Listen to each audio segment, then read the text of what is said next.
जब इस व्हीकल को 1973 में बॉबी फिल्म में ऋषि कपूर ने चलाया था, उसके बाद से जो मार्केट में इसका तहलका मचा था, मैं कि आप एक बार इसे स्टार्ट करें और स्टार्ट करने का प्रोसेस बताएं कि कैसे स्टार्ट होती है।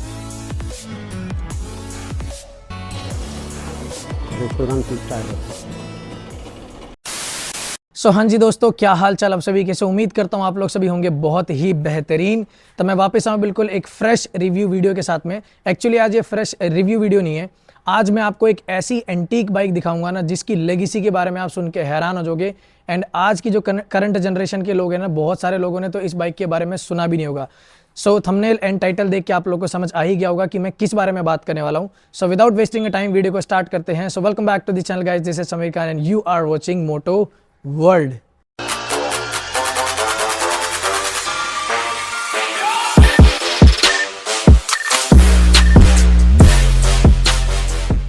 सो दोस्तों, ये जो राजदूत आप देख रहे हो सामने, इसका जो एक्चुअल मॉडल का नाम है वो है राजदूत GTX 175 और ये जो लॉन्च हुई थी वो 1962 में लॉन्च हुई थी। ये पॉलिश बाइक है एंड ये इंडिया में सोर्स की गई थी एस्कॉर्ट कंपनी के थ्रू।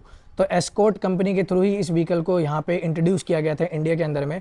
एंड इस व्हीकल के अंदर में अगर मैं बात करूँ तो जिसका फ्रंट असेंबली है, उसका जो हेडलाइट और इग्निशन पॉइंट एंड जो फ्रंट का मडगार्ड है, उसी के अंदर में सिर्फ और सिर्फ चेंजेस किए गए हैं। बाकी पूरी की पूरी जो व्हीकल है वो पूरी की पूरी ओजी है, ओरिजिनल है।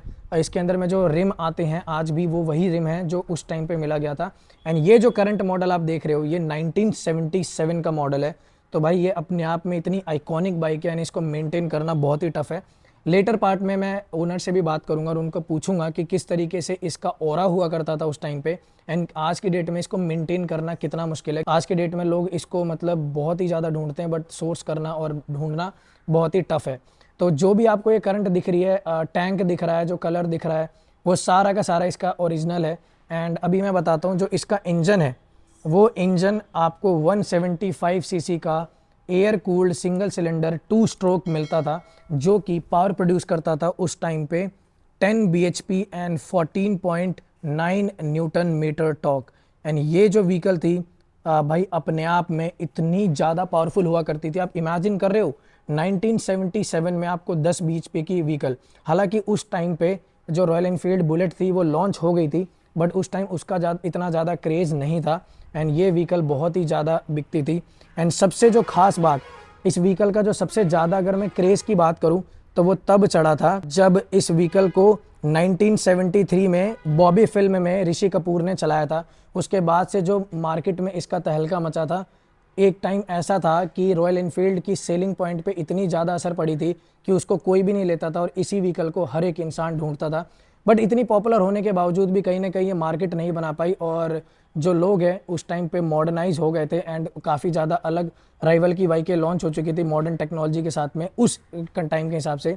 इस वजह से लेटर पार्ट में जो लास्ट इसका था 1983 में इसको डिसकंटिन्यू कर दिया गया। एंड ये थी कुछ इसकी बैक एंड स्टोरी। और जो लास्ट यूनिट इसका बिका था वो 1991 में लास्ट यूनिट बिका था। एंड उसके बाद से आज तक अब इसको सोर्स करना, इसके पार्ट्स को सोर्स करना वो कितना टफ है वो ओनर से जानेंगे, बट थोड़ा बहुत मैं आपको इसके अंदर में रिव्यू दे देता हूँ। तो ये जो टैंक आपको देखने को मिल रहा है ये इसके अंदर में 12 लीटर का टैंक है और ये जो स्विचेस हैं उस टाइम पे सेल्फ का कोई सिस्टम नहीं आता था। एंड इस व्हीकल के अंदर में जो मैंने बताया कि ये चेंजेस किए फ्रंट असेंबली में, बट उस टाइम पे इंडिकेटर का कोई सिस्टम हुआ ही नहीं करता था। लोग अपना हाथ लेफ्ट एंड राइट का साइन देख के फिर मतलब मोड़ा करते थे, टर्न लिया करते थे। इसके कुछ मॉडल ऐसे आए थे बाद में जिसके अंदर में इंडिकेशन इंट्रोड्यूस कर दिया गया था, बट ये जो करंट मॉडल है ये 1977 वाला है, उसके अंदर में इंडिकेशन नहीं आता था। तो ये जो राजदूत का ही है, बट इसके अंदर में ये इंडिकेटर वाले मॉडल का जो कंसोल है, बटन कंसोल, वो लगाया गया है। और ये हॉर्न कुछ इस तरीके को देखने को मिलता था, तो इसको जलाते हैं। एंड आई बिलीव इसके अंदर में बैटरी भी नहीं आया करती थी। तो भाई ये जब स्टार्ट होगी तभी ये चलेगी। तो इसके अंदर में बैटरी का सिस्टम भी नहीं हुआ करता था। 12 लीटर का टैंक मिलता था एंड फ्लैट पूरा का पूरा सीट देखने को आपको मिलता था उस टाइम पे। और ये पीछे से कुछ कैरियर पॉइंट मिलता था। एंड ये सारा का सारा ओरिजिनल है। इसको टाइम के हिसाब से थोड़ा बहुत वेल्डिंग जरूर किया गया, बट ये पूरा का पूरा ओरिजिनल है। इसके अंदर में कुछ भी छेड़खानी नहीं की गई है। तो ये कुछ इस तरीके की ओरिजिनल दिखती थी। एंड जो ये व्हीकल है ये सिर्फ और सिर्फ 3 गियर के साथ में आया करती थी। तो इसके अंदर में सिर्फ आपको 3 ही गियर देखने को मिलता था। एंड जो इसका एक यूनिक पॉइंट था वो यूनिक पॉइंट ये था कि भाई इसके अंदर में पहले एम्पियर, जैसे पुरानी बुलेट होती थी उस टाइम पे एम्प बनाना पड़ता था तब जाके स्टार्ट होती, तो ये भी ऐसा होता था। बट इसका जो यूनिक पॉइंट था कि जनरली आपने किक देखा होगा आपके राइट लेग साइड पे होती है, बट इसके अंदर किक मिलता है वो आपके लेफ्ट हैंड साइड पे मिलती है।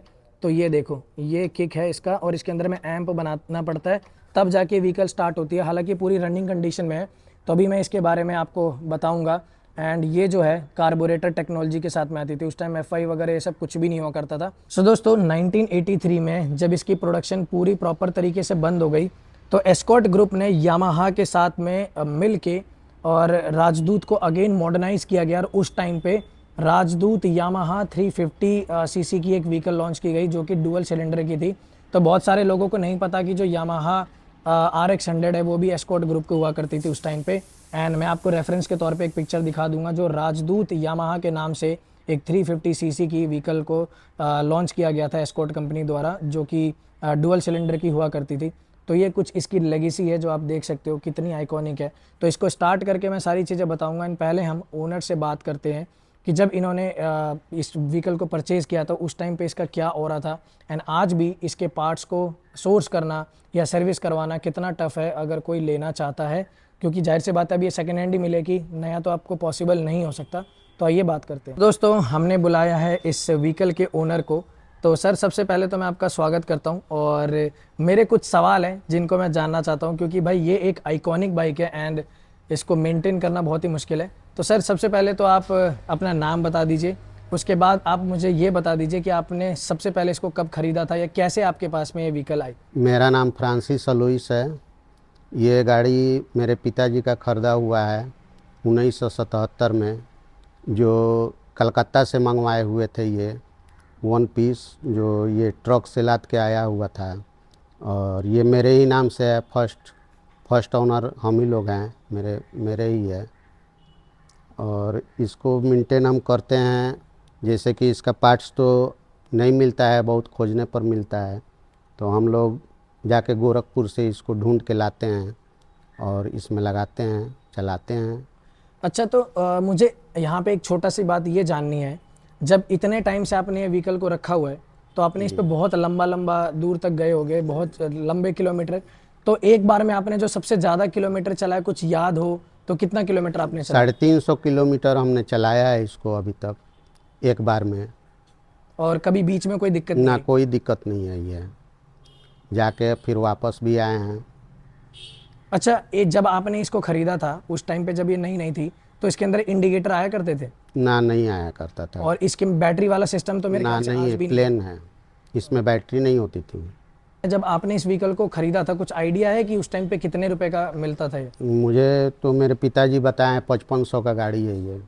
5500 का? जी। और इसका जो सर्विस है वो कुछ आइडिया है कि मतलब कितने किलोमीटर पे? वैसे मीटर तो है नहीं इसका, मीटर तो अंदाजन एक बता सकते हो कि कितना किलोमीटर ये चल गई होगी?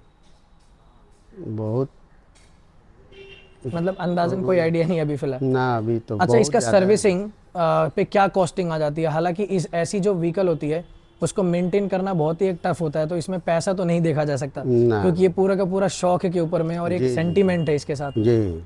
तो एक आइडिया के तौर पे कितने के सर्विस हो जाता होगा? जब इंजन खुलता है तो 8-10 हज़ार रुपया लग जाता है।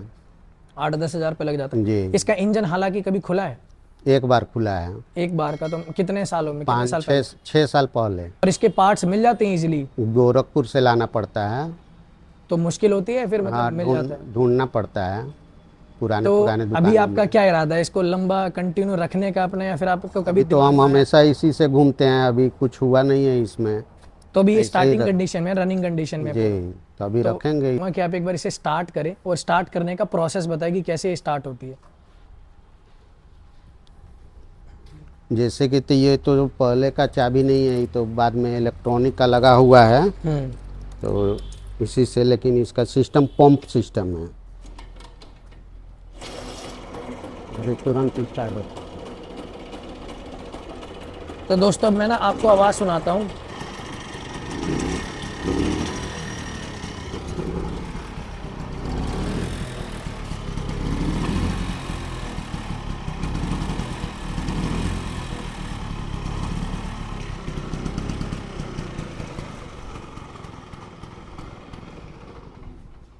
कंपनी ने इसके अंदर में दो वेरिएंट लॉन्च किए थे।